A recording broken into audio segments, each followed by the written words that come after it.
everyone. I'm just gonna show you how to do the ribbed effect if you're working on any kind of project, whether you're gonna start off on a hat or some shorts. The ribbed effect is awesome. I love using it, and I just use my tape measure to measure it, and I'll just stretch it out to see, okay, this is how long it needs to be if it's going to be on my head, or this is how long it needs to be if it's going to be for shorts, for the waist length. Or honestly, I'll just stretch it around myself, or on my own head or my husband's head, or my waist. So I already got my loop. Let's just chain an even, or let's just chain, yeah, an even 10. So 1, 2, 3, 4, 5, 6, 7, 8, 9, 10, and we're gonna go right into this the last chain we just chained. So put your hook right into it, yarn over, pull through, yarn over, pull through again, next loop, put your hook right in there. We're gonna do this all the way down, so we'll have 10 single crochets when we're done.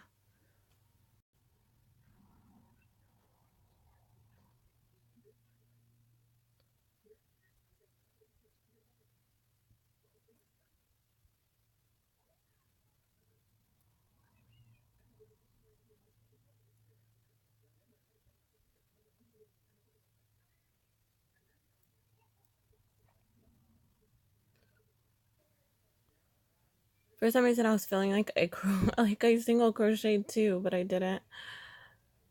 Okay, last one. Oops, sorry.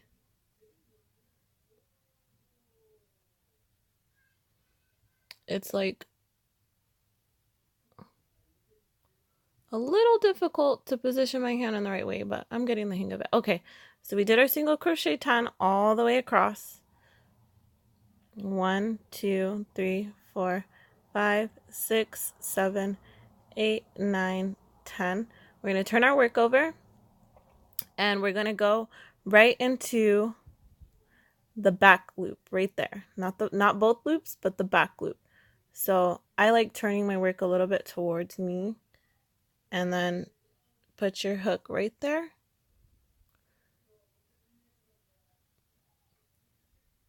So one more time, back loop, put your hook through, yarn over, pull up, 2 on the hook, yarn over, pull through 2. Only on the back loops. And you're just going to repeat this process all the way down. So I'll do this a couple more times, so that way you can see the ribbing effect come into play like magic. Magic that you can do too. This is my magic wand. Just kidding. We all know it's a crochet hook. All right.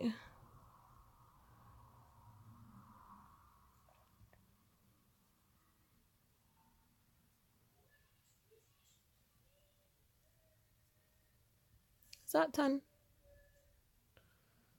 1, 2, 3, 4, 5, 6, 7, 8, 9, 10. Yep. So turn our work.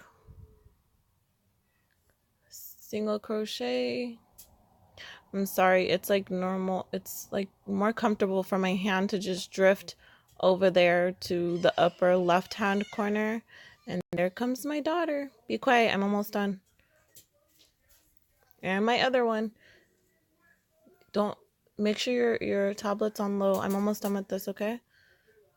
So into the back 9. Last one. So this one, it might be difficult to find, but all you have to do, it's yarn, just pull it to the side. Pull your other work to the side.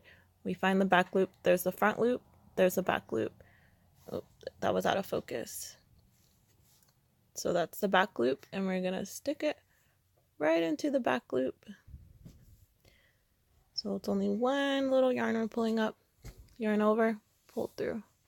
Turn.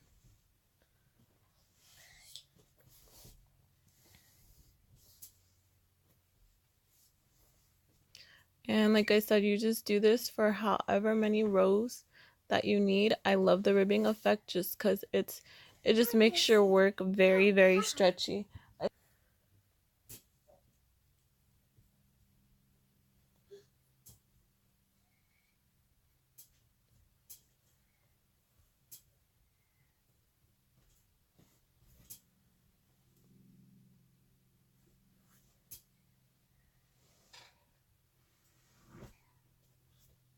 Yeah, and if you're a beginner, honestly, I would advise you to chain one. But as you can see, the ribbing effect is already taking place. Turn. So let's try it with a chain one. So you chain one, back loop only, single crochet,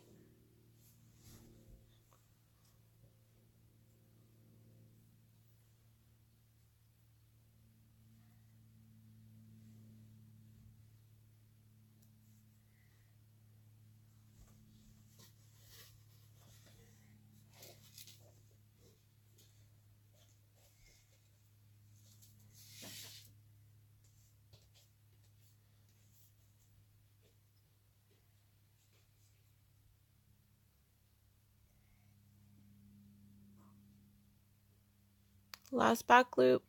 Once again, I just pull it like this, find it. It's not hidden. You can easily accidentally skip this, especially as a beginner. Oh my goodness, I used to always accidentally skip rows. We'll chain one, turn. Like I said, it's up to you. It's up to your preference. I'm fine with, now that I've gotten more comfortable with my crocheting, I don't chain one, and that's just because I don't know. I prefer not to chain one. You'll figure out your own little tips and tricks that just work best for you when you're crocheting. But I will say one thing, that the chain one does make it it builds up, I guess, a little bit quicker, because it's helping give it that little extra bit of height that it needs when you're chain one, turn your work, and back loop only, single crochet,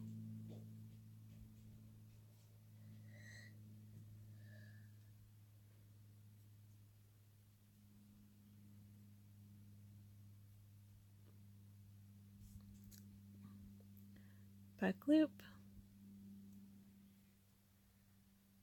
back loop,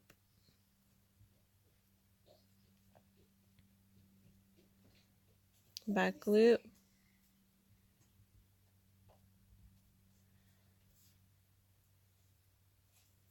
back loop,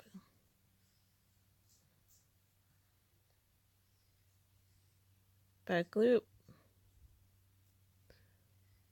Check it out. And back loop. There we have it. There's your ribbed effect, and go for as long as you need. I like making ribs. Thank you for watching.